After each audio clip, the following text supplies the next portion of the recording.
সুযোগ হয়েছে। তো আমি খুব সংক্ষেপে কয়েকটা কথা আজকে শেয়ার করতে চাইবো, যেহেতু অল্প কয়েক মিনিট আমি কথা বলবো।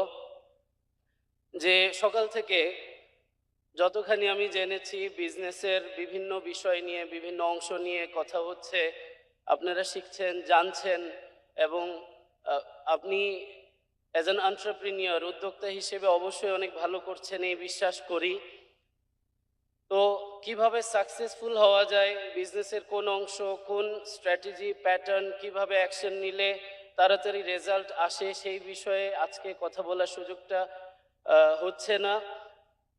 আজকে আমি যেই অংশ নিয়ে কথা বলতে চাইবো খুব সংক্ষেপে, সেটা হলো এমন কি কি আছে, এমন কোন কাজ আছে যার কারণে সাকসেস আটকে যায়। আমরা এখানে সবাই সাকসেসফুল হতে চাই দুনিয়া এবং আখেরাতে, ইয়েস অর নো?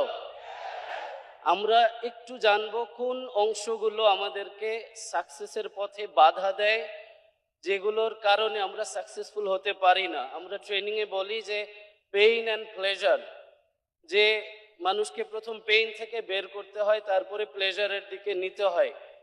লাইফে আছে এই দুইটা, জান্নাত জাহান্নাম, তাই না? যে হয়তো কষ্টের দিকে, নয়তো প্লেজারের দিকে। তো আমরা প্রথম যেই জায়গা থেকে বাঁচতে চাইবো, যে কোন কোন কাজ এমন কি আছে যেটা আমাদেরকে সাকসেসফুল হতে বাধা দেয়, আটকে দেয়।